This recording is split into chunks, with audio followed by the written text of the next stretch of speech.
Okay, welcome to the Slim Nations 101's podcast, and thank you for those who have been waiting for us to come on. We had some technical difficulties, but we are here, and of course, I'm Slim Overton, and here with my special guest, Michael Kevin Crossley, and we're going to have a conversation today. And welcome, Michael, Kev, as you I see on your Facebook. I guess that's your name you called, and just like I'm called Slim.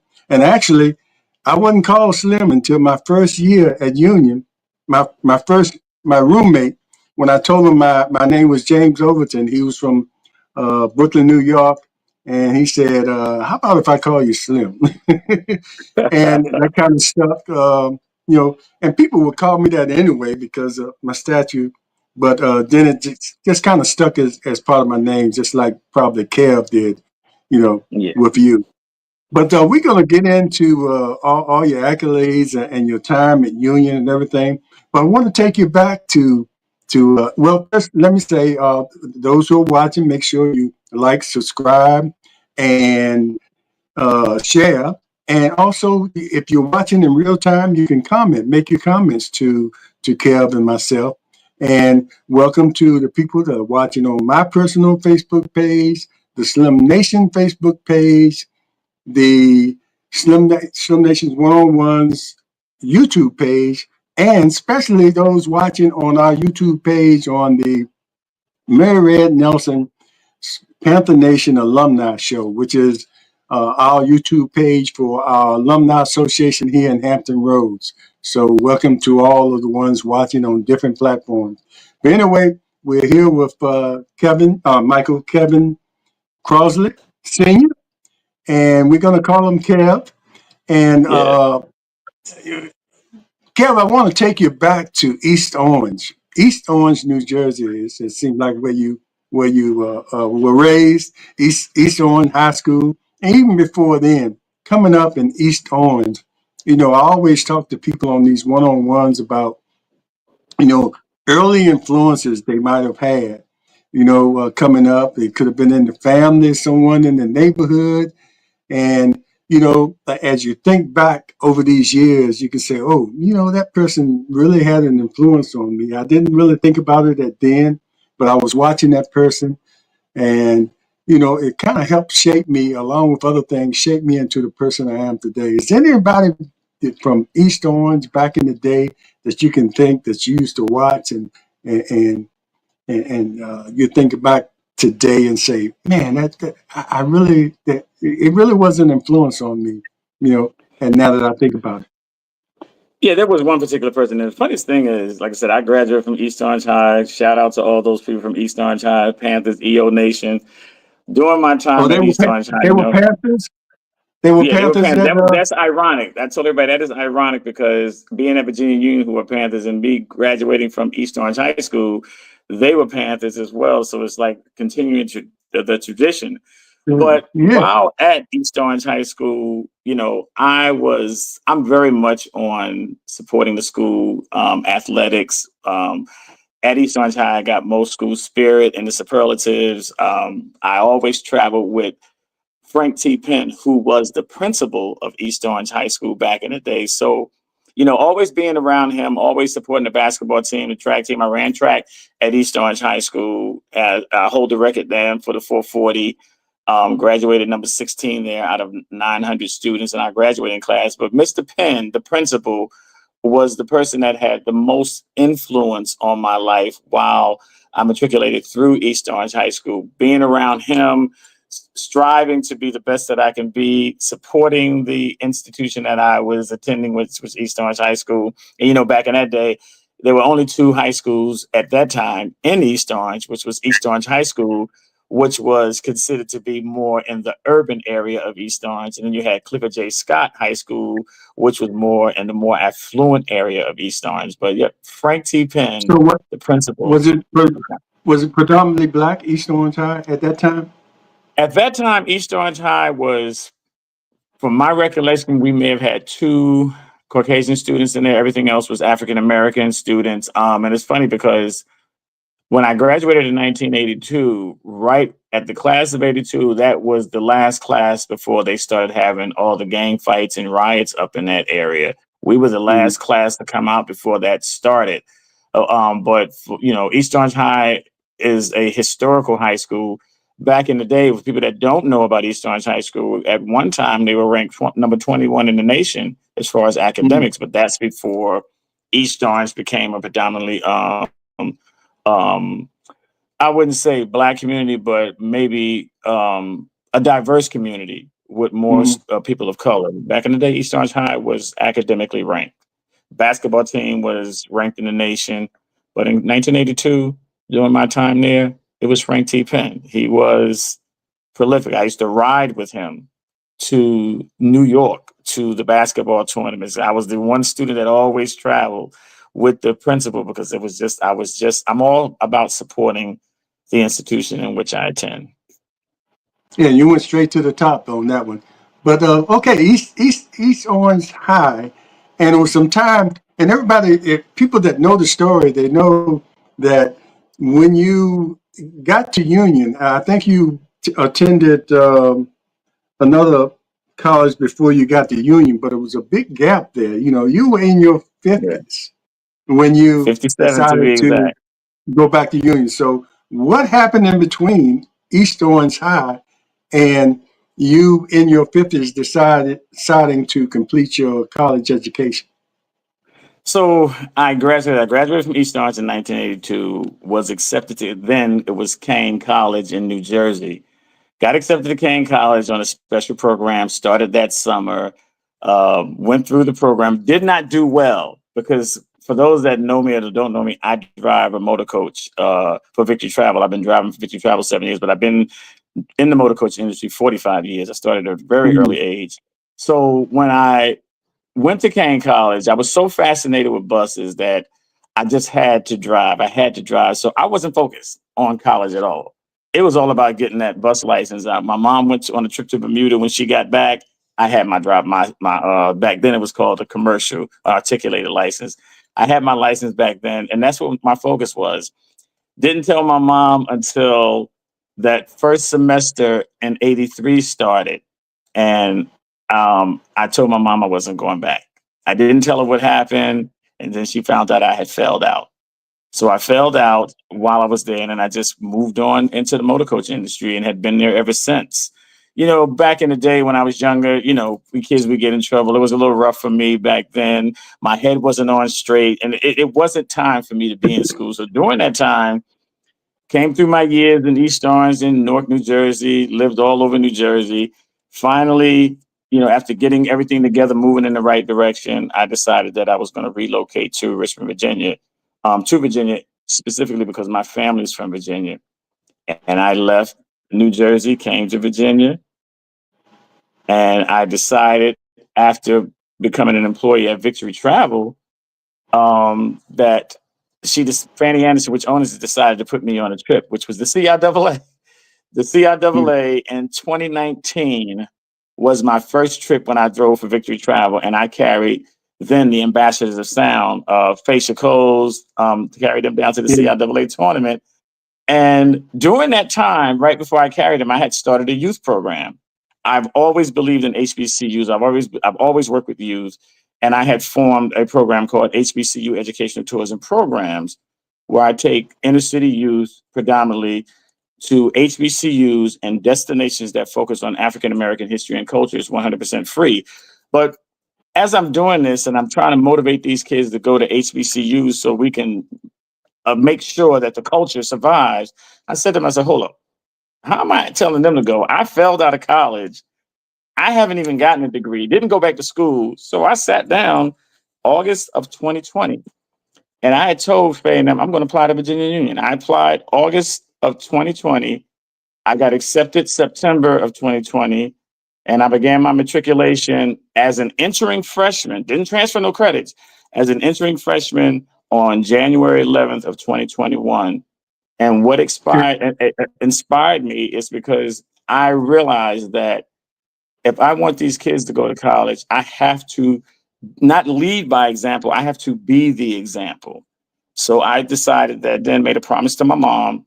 I just applied to Virginia University. I'm going to matriculate through and graduate number one.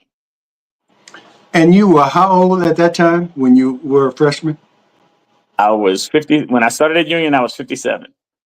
57 when you started at Union. And, Yeah. and done quite well. And we're going to talk about that. But seems like, listening to the way you were at East Orange High, you probably would have been a student like you turned out to be at Union anyway, except for, you know, working early and Hmm. the money, and trying to balance both of those, and being a young kid, and the campus or college life and everything, that all those put together, that was a lot to handle at that time.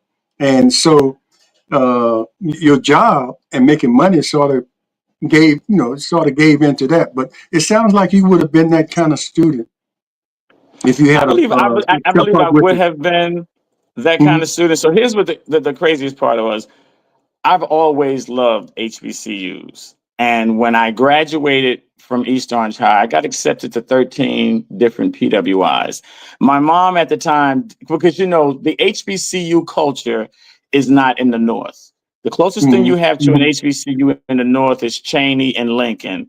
And when we look at in the North, we don't look at, even though it's in Pennsylvania, we don't look at that as being a part of. You're not in the tri-state area or the New England Mhm. area. People don't recognize HBCUs. So my initial choice was Grambling, but my mom had Mhm. told me, you're not going out of state, because we were looking at funding. And being in New Right. Jersey, staying in the States, you get more money. So my dream of an HBCU was quickly shattered. So I decided to go to Kane College at the time, resenting it, not wanting to be there, and still struggling with the motor coach industry. But I've always been an outgoing person, always been a lead, always been one that I believe in all things excellence. So when the opportunity came for me and I moved to Virginia, my aunt graduated from Virginia Union University, from Norfolk State, and from Virginia State, has a doctorals from all of them. But Virginia Union University was always a school that I had always thought about because my aunt was there. And when I came to Richmond, didn't even know where Virginia Union University was, had no clue. It was literally one block from VCU while I lived here. And when I found out Union was right here, there was no other choice but Virginia Union. Yeah. How much had you heard about Virginia Union before you came to Virginia? Because you said you didn't even know where it was, but yeah, and being up north, just like you mentioned, it wasn't a lot of HBCUs around, and particularly in the CIAA. You know, of course, you get more once you come down the south. But did you know anything about Virginia Union before you got to Virginia? Did you know the history of it, or it was just convenient because you were in Richmond that Union was the place for you at that time? The only thing I didn't really know anything about Virginia Union. The only thing that I actually knew about Virginia Union was that my aunt went to Virginia Union. So that was Mm, the only historical fact that I had about Virginia Union. The only knowledge about Virginia Union, nothing else about Virginia Union until I got here and then started hearing about Virginia Union, then finally realized where it was. Outside of that, when I got here, there was not even even before I started my program, I hadn't even thought about college. And here's what the funniest thing is. I actually mm, felt that I was not college material. I didn't mm. think that I would do well in college until I was on a 25-day tour with the South African Youth Choir. And while on this tour, the young lady, Deirdre Saunders, was a good friend of mine. She jump started my program for me because I said, I want to take kids on college tours to HBCUs. That has always been my passion once I got down there. And she jump started the program. And that's when I started to really get to know more about Virginia Union, because when you're doing these college tours, you have to study and learn more about the institutions that you are taking these students to. Yeah, and and then when you get there at the age of 57, you're still working and everything. And we'll get to how you did once you get there, but you're still working and everything, and putting that kind of schedule together, because even trying to set up this interview, you have a very busy schedule. And with the bus lines, and that's a good thing too, because you stay busy as far as that business goes. But Yes. trying to balance between being on campus and sometimes finding online classes and just putting all that together, that had to be something. Sometimes you say, man, I can't make it, because Yeah. typically when students go back at an older age, you're more serious about college life, because you've already been through some of the things that we learn as 17-year-old and 18-year-old freshmen. You've already been through that. So typically, when you go back at a advanced age or older, I'll put it that way. Advanced sounds like you're on your way out, but older student, you're more serious. But then you have all these other responsibilities and putting all that together. And you mentioned one time how you had people on campus and around you constantly encouraging you, because it had to Oh, be something that was pretty rough, because most students on campus, all they're worrying about is going to class and doing the mhm. college thing, not worrying about Right. bills or working or anything like that. Talk about that, putting all that together and completing it, and now The working thing on, about and it, you're to graduate with your master's. it was hard. It was difficult. And I said this in my interview right before the Dr. King celebration, is that it wasn't easy matriculating through driving a tour bus full time. I'm a father of 3 adult children, 7 grandchildren. Mm. So for me, being already at Victory Travel, I had to tell my boss, Fanny Anderson, I said, look, I'm going back to school. I said I will make sure it doesn't interfere with my job, because as an adult I have bills to pay. So when I entered into every class, along with my academic advisor back then, I said to her, I drive a tour bus, so I'm going to be out here on the road. So what I did is, every semester, before the semester started, I would shoot an email to each one of my professors, letting them know I drive a motor coach for Victory Travel. I also carry the basketball team and the band, the men's basketball team and the band, but I will be in class. My work will be done. So just like I'm on my phone right now, I had to set up a stand, like you put up your GPS on the window, log into the online classes. I could only take online classes. So Dr. Davis, who is the dean, executive dean of the City Louisville School of Business, made sure that there were online classes available, not only for me, but for other non-traditional students. So I would log in, put that uh, phone up on the side right there, and then I would drive the bus with the students on board, and I would make sure that I paid attention and followed the class. It was always recorded. So what would happen is the I would record it, get to my hotel room.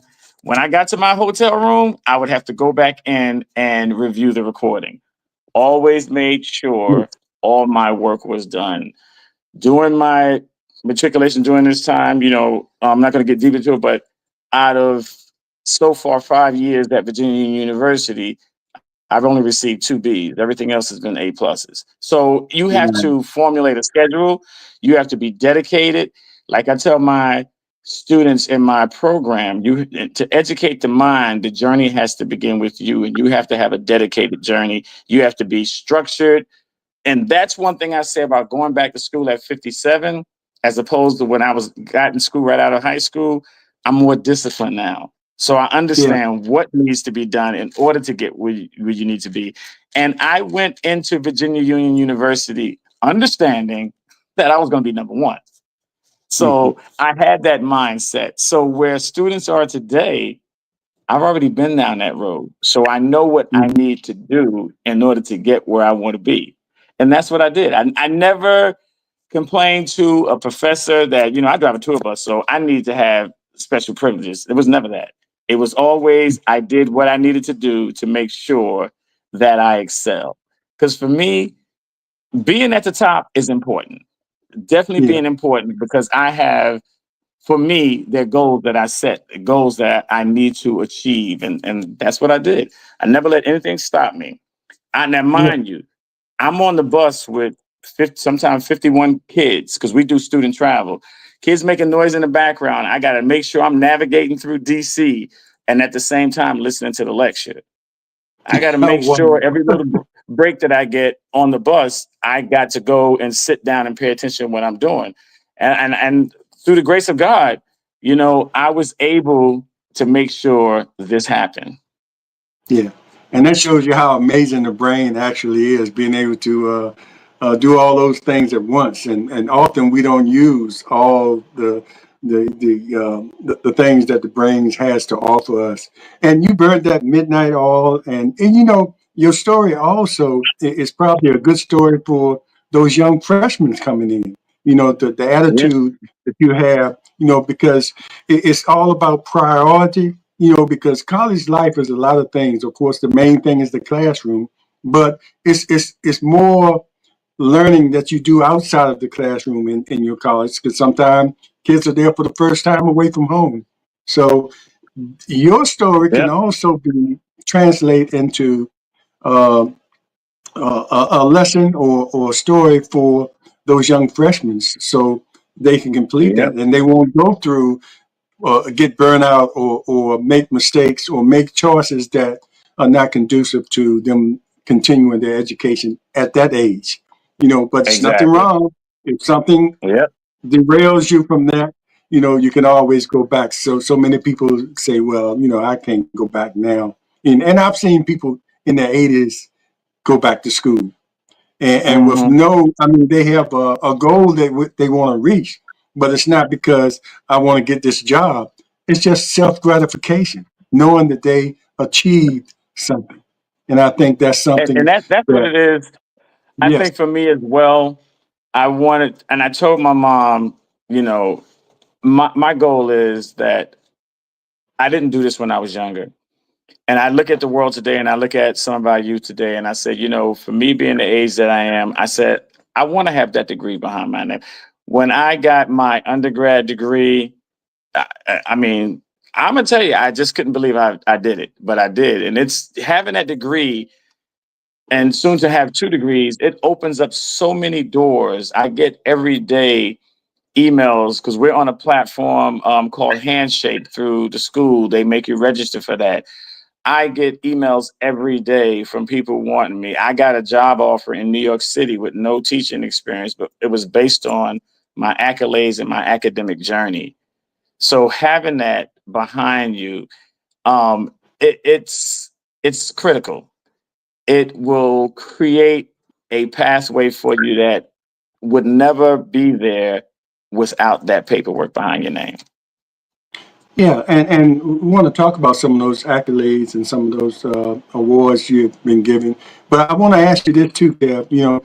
Had you had time? How much time did you have to actually spend on the campus? Because that's an important part of uh, of being a Panther, Virginia Union Panther, and of course East Orange Panther. But being a Virginia Union Panther, that's at any age, that's an important part of Yes. carrying that label. So I just wonder how much time did you get a chance to spend on campus? Because it's something about being on campus that draws you in deeper to being a Panther. And the saying it's so hard to be a Panther, you know, Yeah. but that's all a part of the experience. Just walking that Right. campus, and seeing the historic buildings there. You don't see Yeah. that on every campus, but and just Mhm. knowing the history, how it came together. But how much time do you have to spend on campus? So for me, everybody know, for those that don't know, I'm a non-traditional student, and I just want to say this real quick. A lot of people, there are so many different forms to the non-traditional student. I'm a non-traditional student in the sense that my age. A traditional Hmm. student is a student that goes to a institution of higher education and they live on campus. That is what a Right. traditional student is. So for me, being out, the most time that I get to the campus is when carrying a basketball team or the band. Outside of that, in the 5 years so far I've been there, I probably have been on the campus 25 times in 5 years. But when I Mm, make my way to the campus, I spend at least 2 or 3 hours on the campus. Believe it or not, as small as Virginia Union University's campus is, just last year I learned where all the buildings were because I don't spend that much time on the campus. I couldn't figure out what dorm was what and where it was. And it's a very small campus. But yeah, being on the campus when I am there, like I said, about 25 times in 5 years, I utilize the time wisely. I make my journey to the Sidney Lewis School of Business. I make my journey over to see Dr. James, who was one of my mentors, he was the past dean of students. He is now over housing at Virginia University. I make my way over to see Dr. Jew, who's the chairman of the Sidney Lewis School of Business. Make my way over to the library, to Dr. Davis's office, to student accounts, to financial aid, to the gym. When I'm there, I make sure I make the time on the campus something that's going to benefit me, and just to be able to say I have that on-campus experience. So, in the video, I did right when they released it for Dr. Martin Luther King's birthday. I said to be a non-traditional student who doesn't spend that much time on the campus, having the Dr. James, Dr. Davis, Dr. Jewell, Dr. Ototola, those people were critical in making sure that I was able to fully utilize that on-campus experience and be a part of the Panther Nation. Because you're right, it's not just going to an HBCU; it's becoming entrenched in an HBCU, entrenched in the rich history of HBCUs in this specific institution. Because we all know Virginia Union University is the oldest HBCU in Virginia and the seventh oldest established HBCU in the nation. We were the first thing birthed out of Richmond after the war. So a lot of yes. people, I tell them when we hear, we have to understand and know the reason why we attend the school we attend. I don't want us just to come on the campus and say, I'm a part of the HBCU culture. I want you to come on the campus and says, I'm a part of an illustrious history, Mhm. not just as HBCUs, but as the individual institution for which I attend and so proudly represent.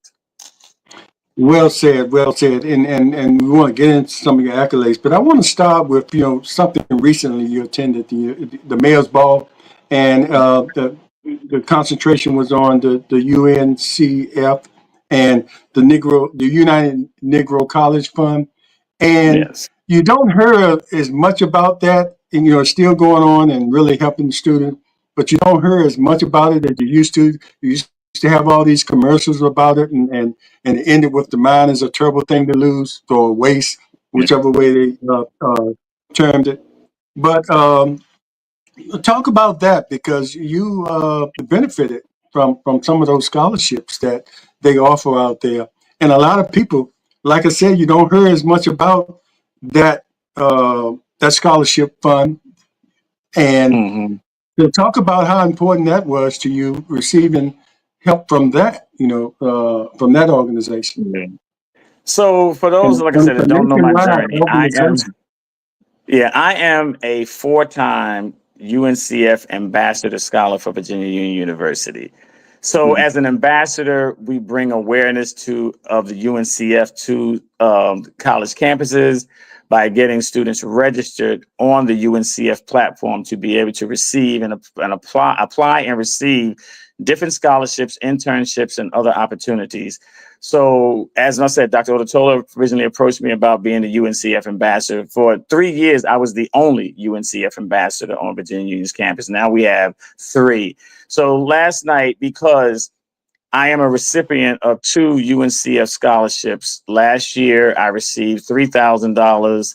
This year, matriculation, I received $5,000, which is at an HBCU is a lot of money because the average scholarship can be only be from $1,500 to $2,500 for people that really don't Mhm. understand. So to receive $8,000 from UNCF, and I received it one because I was an ambassador and because I carried a 4.0 or higher GPA through my entire matriculation. So I received an email from UNCF national headquarters inviting me to attend the Mayor's Mass Ball, which these balls go on all around the country, representing different zones of UNCF. So I was invited along with two other scholar recipients and one other UNCF ambassador. So we were there last night at the mayor's mass ball to raise money for UNCF to be able to provide more scholarships and internships to students at HBCUs, which are 37 member schools, and non-traditional schools as well, PWIs as we call them, or NTIs, non-traditional institutions. So we had the ball last night. We were honored for our accolades. And I want to say this for all our Unionites. Virginia Union had 3 recipients there. Hampton had 2. Virginia Union had more than anybody. And one of the guest speakers was Melanie Ramos from Virginia Union University, which is also a non-traditional student. But they raised money because, UNCF is celebrating 81 years of providing 81 years, and I 81 believe years some this people year. don't even know about it. Don't even know about. You go Mm-hmm. to uncf.opportunities.org, uncf.opportunities.org to register for you to be a member of UNCF as a student. Parents can Mm-hmm. register there because their motto is to dethrone the loan. UNCF wants you to be able to graduate debt free. And I'm telling Right. you, there are so much funding out there. It's just so much funding. And this is what I want to say to everybody that's listening. If your students are there or your children are there or you are there, always go into college with the mindset of all things excellence, Mm. because there are so many scholarships that are geared towards for those who excel academically. So once you go in and you apply, you constantly, they you update your profile, and it's a plethora of opportunities there. But for those that didn't realize, UNCF is still well alive, based out of DC. They have a Virginia each state, each region has their own headquartered location there. So this mass ball, like I said, it brings us all together as a culture, and to bring people and to raise money and to make people more aware that UNCF is still here. So just apply, register, like I said, at uncf.opportunities.org, create your profile on there, and every opportunity that is on there, apply for it. Even if you don't meet the requirements, apply. Because what happens is if they don't get anybody that meets the requirements, but you apply, that's when they go in and start selecting you based off of the criteria that's on your profile. So like I said, I'm the 4-time UNCF Ambassador Scholar. This is the first year where there's been someone else other than me. And it's been a blessing. We sit on panels, we we put together our own webinar. So just for us to keep escalating, excelling union, last year we did the webinar and we called a Zeros Alone. And I created the flyer that we use for that platform. So, we're doing great things here at Union through UNCF and at UNCF as a whole. So it's been a blessing. And I'm gonna tell you, when you see those scholarships come in, and I tell people, here's the thing, apply for those scholarships, because what Yeah. you don't realize is, let's say if your tuition is $10,000 and you get your financial aid through your Pell, but you have $25,000 in scholarships, that money comes back to you at the end of the semester. And that's money you don't have to pay back. It's yours. So not only can you use this money to graduate debt free, but you can also get scholarships and create a savings for generational wealth. It's a twofold platform, and utilize it. Don't procrastinate and say, I'm going to get to it. Those that are listening, go on to uncf.opportunities.org, register there so that you can start receiving these fundings. Yeah, and the key word you said there is the debt free, and not having Yep. that responsibility after you graduate and trying to start your career of having that debt, especially now since they're trying to cut Yeah. the people that are trying to relieve the debt of college students, for a reason, and all that's being cut out and everything. So make sure you look for those opportunities. And proud to say that our alumni association here in Hampton Roads have created 2 foundational scholarships at Virginia Union. That Nice, will excellent, excellent. benefit many students. So we encourage other alumni associations to do that as well. Anyway, And next but okay, year, it'll go ahead. be next year, real quick. For those that want to attend the mass ball, it will be in Norfolk. It's going to be in Oh, Norfolk, okay. yes, because this particular one always happens in the Hampton Roads area. So it'll be Hmm. in Norfolk next year. I think it's on March the 7th of 2026. But they'll send out the information. Anybody can contact you, and they can reach out to me. Even though I graduated in May, but still, I will still be a part of the Union Panther Nation. Yes, indeed, indeed. So other things, you mentioned about your GPA. I remember back Yes, in the day, I was there in the '70s, and I didn't think anybody can get beyond 4.0. I thought that was the that was the ceiling. But now I see people are way past the 4.0. I didn't think it was even possible. So that was you, and you're carrying that average now in the program that you're in now because you graduated undergrad with a degree in marketing. So yes, so sir. talk about you're graduating. Is it this May I with your graduated this May, master? May 10th, from the Executive MBA program with my master's in Business Administration.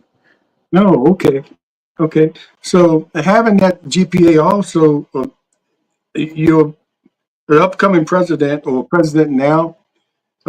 Explain that for the Sigma Nu. Is that two Yeah. entrepreneurship Yeah. Yep. society? I Talk am. about that. I am. So for people to know, I graduated in 2024 with my undergraduate degree in marketing with a concentration on advertising and branding. So I graduated with a 4.1 GPA. I was number one in the Sidney Lewis School of Business, and I was tied with Brittany Martini, who had a 4.1 GPA as well. 4.11 GPA through the Sidney Lewis School of Business. Then I was also awarded the Award of Excellence for being a two-time scholar with the White House Initiative. So currently, right now, in the Executive MBA program, I am at the top with a 4.26 GPA. A perfect GPA is a 4.3, which mine will be changed because one of my grades has to be changed just on an error. But right now, I'm at a 4.26 GPA in the Executive MBA program. Okay, I mean, if someone's looking now, it looks like your picture is frozen, but it'll probably come back into frame. It's frozen. We can see you, but we Oh, I can know hear what you, happened. So for which everybody knows, I might have to switch. I mean, I'm on my phone, so which I'm blessed. I have more than one phone. I'm going to switch to my other phone because this one is getting hot. So that's what's oh, okay. going on. So that's why it's freezing. So if everybody, Yeah, we can still hear you. And now your sound went out, but I know why it's getting hot because the information that you're sharing with us is hot, and it's such great information. So hopefully we'll get you back in audio at least and the video. But if you're just tuning in, we're talking to Michael Kevin Crossley, Sr., and he is the non-traditional university student at Virginia Union University. And let me see, I can bring him in here on another phone. Okay, we got him again. And the frozen forgive one, me, you can everybody. My take phone off. is getting hot. So Yeah, what we God is don't mind good. seeing you twice, but I was just telling them your phone got hot because of the information that you're sharing. You You know, know, but you know when you are a part of the Panther Nation, the illustrious Virginia Union University, that's what happened. We bring the heat. yes, indeed. You're so right with that. And, excuse me. In many ways, we bring the heat. Yes, indeed. But talk about so where are you going to go from here with that? I know you're going to continue in your business and everything, but and there are personal goals that you set for yourself, and you wanted to please your mother. Uh, uh, you know, uh, finishing what you started years ago.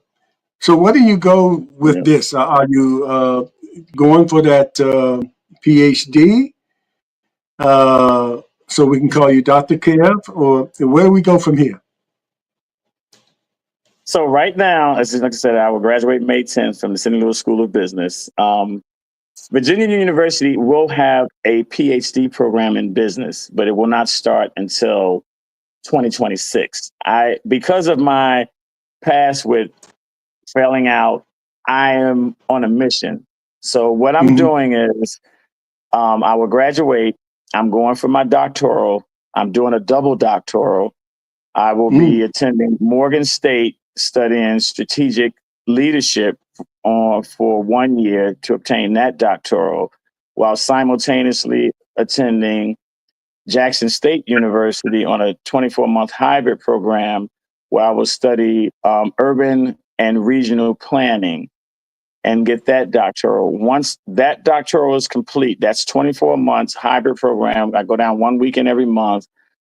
I will get those two doctorals, then I will come back to Virginia Union University to the Sidney Lewis School of Business and get my third doctoral. Because my ultimate goal is to have my doctoral from the Sidney Lewis School of Business.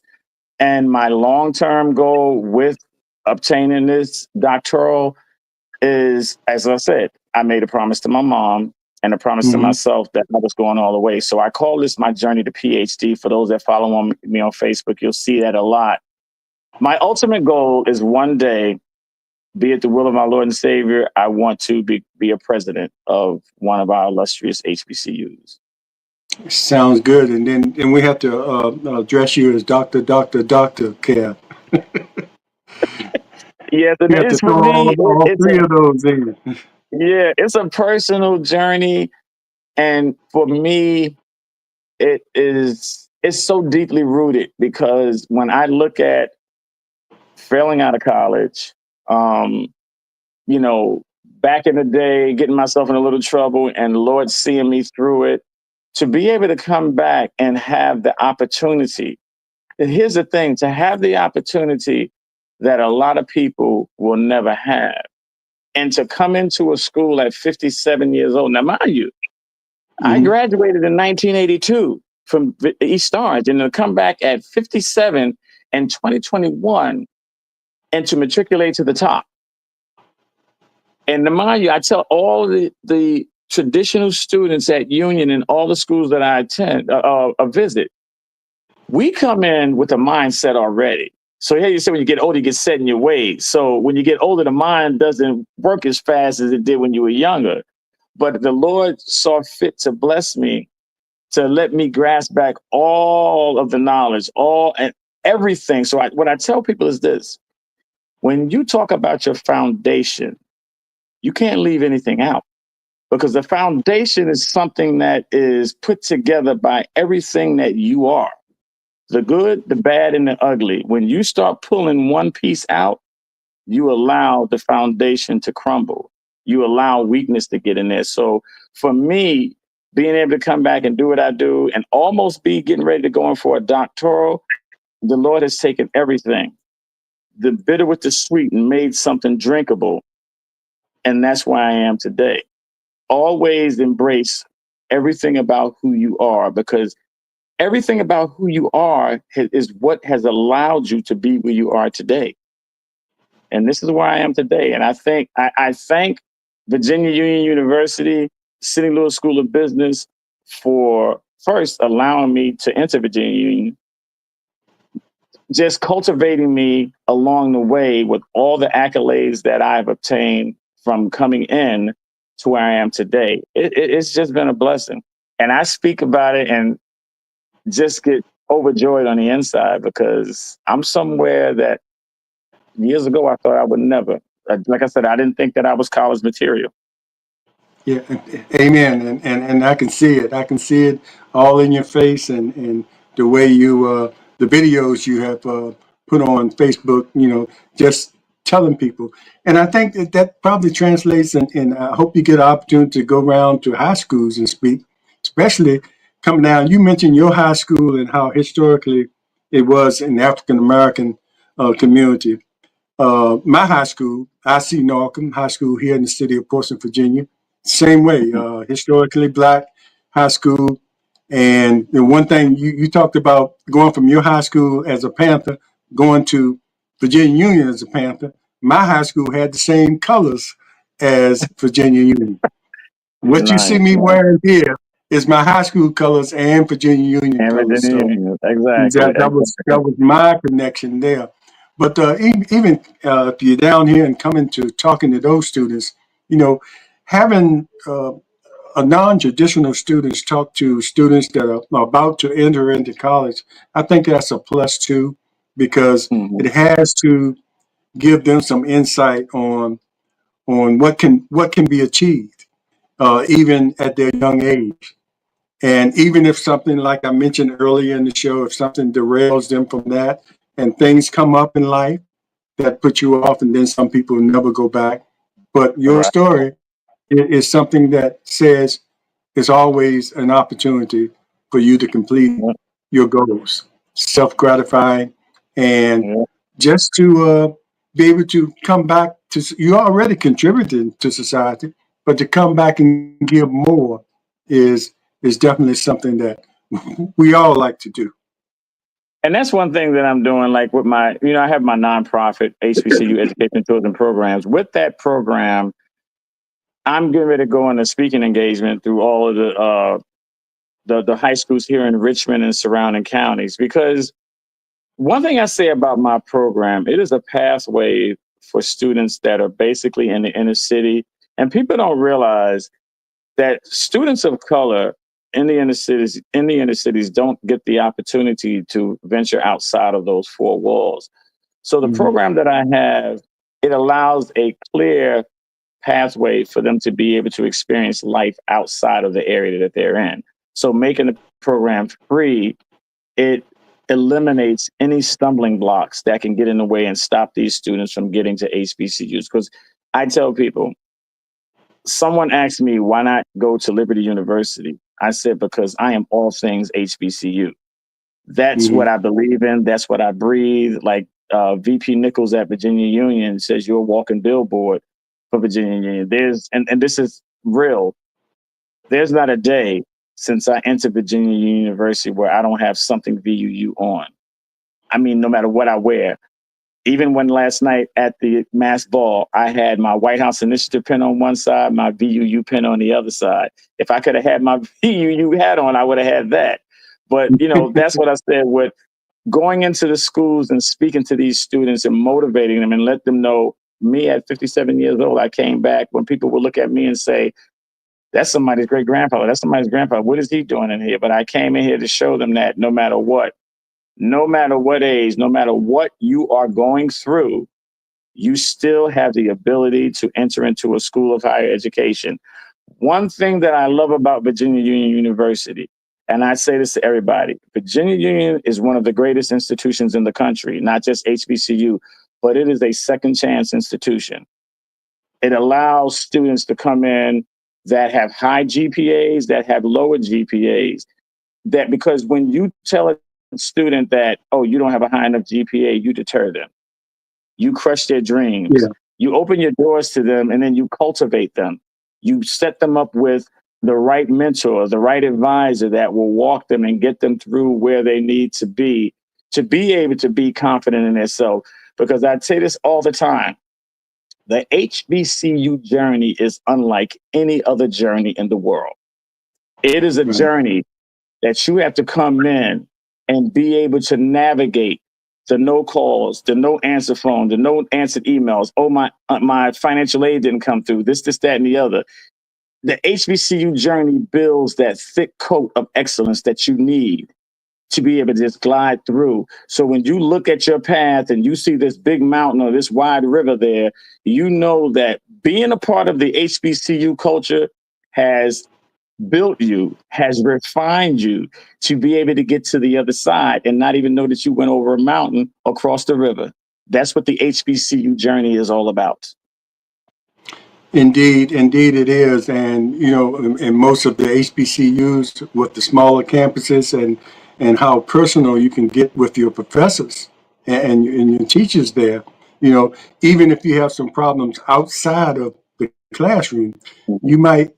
you can go to one of those professors and say, hey, I'm having some issues here, which you might not be afforded that opportunity at a larger university. I'm not taking anything away from the larger universities if they offer great opportunities as well. But our HBC experience, just like you mentioned, is like no other as far as You know, in the classroom, outside of the classroom, and yeah. just having that experience. And when you talk about DEI hires, Mhm. if you want to accuse a union graduate of being a DEI hire, it's only because they are highly qualified. So if Exactly. you want to call them that, fine. But they wouldn't be in that position if they weren't highly qualified. And that's a whole nother story there. But, you know, And you know, uh, there was an article that came out, I think it was in 2022. I did a research paper while at Union. It was an mhm, ethical question. The ethical question was, are students that graduate from HBCUs considered to be less adequate than students that graduate from PWIs in corporate America?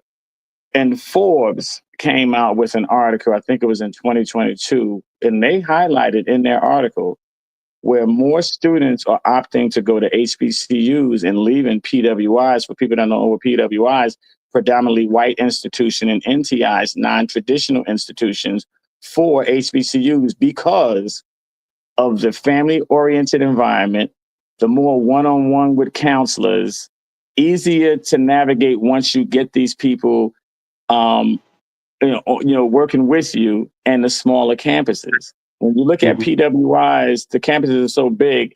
At Virginia Union University, you look at our 13th president, Dr. Hakeem J. Lucas, he can call mhm. everybody's name. Your deans can Right. call everybody's name. But when you're at an institution that is so large that only thing they want to hear is your student number, students are leaving there because students when you're in schools of higher education, people need that nurturing. That's what HBCUs provide, is the nurturing, it's the one-on-one, it's the family. You go to just the sporting events, you see a lot going on at the PWIs. Yeah, you do. But when you come to like I said, the HBCU culture is just a journey within itself. And I live, breathe, cultivate HBCU. We all bleed the same. We all bleed HBCU. My experience back in the '70s, it was so great to go to the football games or the basketball games. I did play 1 year of freshman ball before they had the girls team, but to go to the football games and actually know most of those football players personally, and some of the Mhm. larger schools, they just a lot of those guys stay off campus and you don't even get a chance to interact with them. But to actually know some of the players personally, uh, Mhm. people might not think that's a plus, but that's a plus when you're actually watching those guys and you know them personally. Yeah, It's a part of the experience of being at a HBCU, just being yeah, able to because know the players. that's what has allowed me with my academic journey to be able to receive as many scholarly accolades that I have received since I've been at Virginia Union, and probably I have received more, held more positions, received more. What first of all, the highest scholarly accolade that you can receive at any HBCU is the White House Initiative. There is Mm, no higher honor that you can get than being appointed and approved as a White House scholar. And as we all know, for those that don't know, and is I'm a 3-time White House scholar for Virginia University, the only 3-time White House scholar in the 10-year history of the initiative, nationally and international, because it is a national and international program. And what I'm glad is that Virginia Union University was the institution that achieved that. For me, it's an honor. Like I said, on top of that, I'm the president of Sigma Nu Tau Entrepreneurship Honor Society. I'm the 2-time president there. I'm the president of Delta Mu Delta International Honor Society in Business. I'm the president of the Non-Traditional Students Organization at Virginia Union, which is a governance organization which is synonymous to um, SGA. I am the mentor for Union and Proud Civic Engagement Organization. And I'm a CDM scholar. There's a plethora of scholars that I've received. Like I said, through my journey, I was only one of 7 scholars to be personally invited to the home of then Vice President Kamala Harris to celebrate Black History. I've sat on a town hall panel with the president of the United States, then Joe Biden, the director for the CIA, the FBI, and the Secret Service. A CDM scholar, which is the shirt that I have on here, to a career development scholar. I'm a Big Dipper scholar. It's so many accolades that I received, and I'm just I'm just overjoyed that these accolades came through the journey of being at Virginia Union and being at an HBCU. So, as I said to everybody, I strive for all things excellent. So this journey for me is so personal. It's so deeply rooted, and I love it. I smile about it. When I see Virginia Union wrote me up on Good News Wednesday, the video that just was released for honoring Dr. King's birthday, they did a video on me about my academic journey. They did a picture display on me about from VUU to the White House, Michael Crossley's academic journey of excellence. The radio show that I did with Lily Chanel from 105 The Beat. The article written up in me on Richard Magazine when I first launched my my nonprofit program, and just everything that Virginia Union has instilled in me. No matter where I look back, or which side I look to, it was Virginia Union University that allowed me to be able to shine the way that I shine. And I'm grateful to Virginia University, the president, Dr. Hakeem J. Lucas, the board of trustees, Dr. Richardson, Dr. Davis, like I said, Dr. Odutola, Dr. Jules, Dr. James, all these people saw something great in me and made sure no matter how many days I wanted to leave, they made sure that I remained there. They talked to me, because I'm gonna tell everybody, it wasn't easy. It was not easy. There are days, I'm human. There are days you get discouraged. There are days you want to leave. There are days you have outbursts. But we have to figure out a way. How can I get through this? Because what we don't want to do is cut our nose off to spite our face. That's what we don't want to do. So it's been great. I love this journey, and I tell anybody, if you have that opportunity, go back. Go back to school. Go to an HBCU. Support your children. Support these schools, because we need HBCUs here, and we need to make sure that the students that matriculate through these schools are coming out on top. I'm going to say this real quick, and I know I can go on and on with my nonprofit program. What I tell everybody, the funniest thing is I self-fund my program. I received $1,000 from one of the alumni associations from the Young Ladies Center, which I'm blessed, and another $500 from another lady that's an alumni of Virginia State. But with my program, it's been in existence since 2019. I've poured in over $100,000 out of my pocket to fund it. Because the sad part about it is, and I tell people, when people look at this is a 501c3, legally registered 501c3. But when people look at us, corporate America doesn't see a tangible return. Right. So for them to get them to pour into us, they want to know, when I pour into you, how many of the students that we're pouring into in your program are going to finish, are going to be able to come back and work for our company and be productive. So that's why I tell everybody, when you go into these journeys and at any institution, or especially in HBCU, go in there with the mindset of all things excellence, because this is what we need. Because my program is a pathway, a free pathway for students to get there. And I tell them, just always look at me. If I can do it, anybody can do it. You just have to be motivated and be driven and never give up. And I just want to tell you, anything worth achieving is not easy. And that's where the saying goes at Virginia Union on campus throughout. It's so hard to be a Panther. And, Yes, we are Panther proud of you, Kev, and all the students there at Virginia Union University. And it's nothing wrong when you get these accolades and these awards and everything. Toot your own horn. Let people know what you have achieved, because it wasn't easy to do.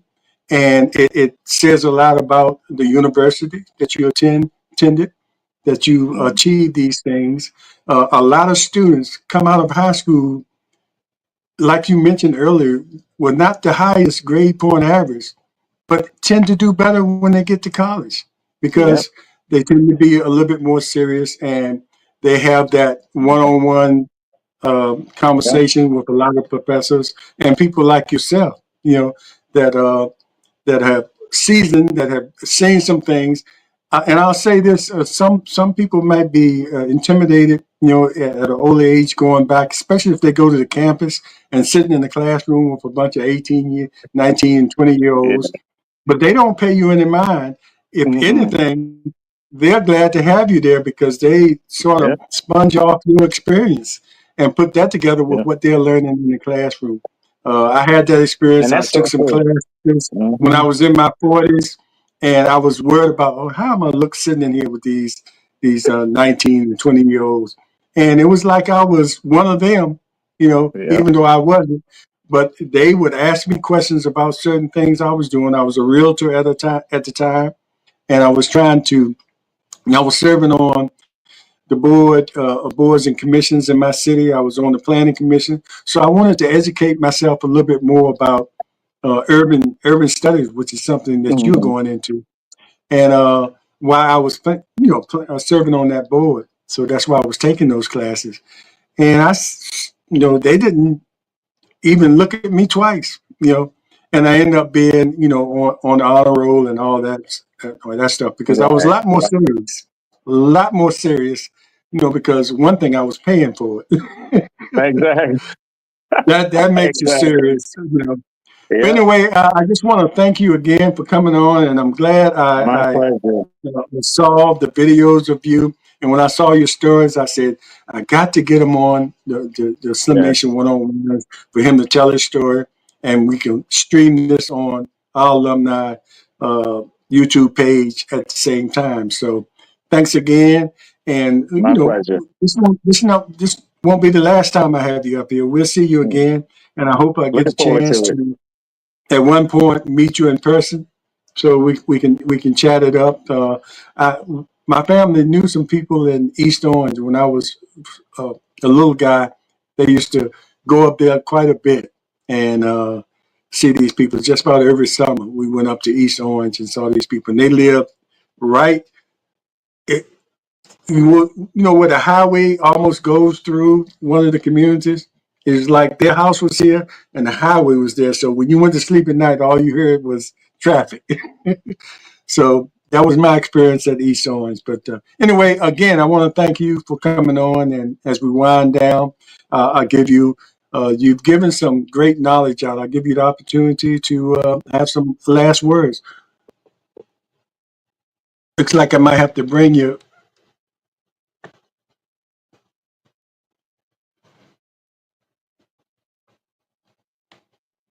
Sorry Did about that, did your everybody. phone get hot again? Yeah, switching back and forth between two phones. For some reason the computer won't bring up the camera, but it's a hot topic. So I'm switching between two phones, but I appreciate everybody's patience. And the funniest thing, my phone is charged up to 100%. But when you're doing videos on phones, they get hot quick. Yeah, they really do. They really get hot. And like you said, it's a hot topic. Of Yes, course, you it put that on top of the videos and the information you're is. Yeah, spreading, your phone is gonna blow up soon. So exactly. we're gonna wind down here, and I wanted to give you the opportunity to say a few last words. You've already dropped some great knowledge that any student watching this and any adults watching this that might be contemplating going back to school or young high school students, trying to figure out what they want to do. So, any last words, and Yeah, it's what I your just want to tell people opportunity. is this, because I'm not going to hold long because I know my phone may shut down. But I tell everybody, remember, the journey is only as strong as the traveler. So educate the mind. The journey begins with you. Indeed, what great words of wisdom there. And thanks again, and thanks everybody for watching. And remember to like, subscribe, and share this with other people. Those that won't hear live, make sure you share with people that were probably in church at this time. But Yes, anyway, indeed. take care and thanks for watching the Slim Nation 101 podcast. And as always, Be aware, be informed, and most of all, be involved. Take care, and we'll see you next time. Take care, All right, Kev. take care. All right. It's time for us to sit down at the table and turn this chaos into something stable. For love, one on one. We will not accept defeat, not on our land, not in our streets.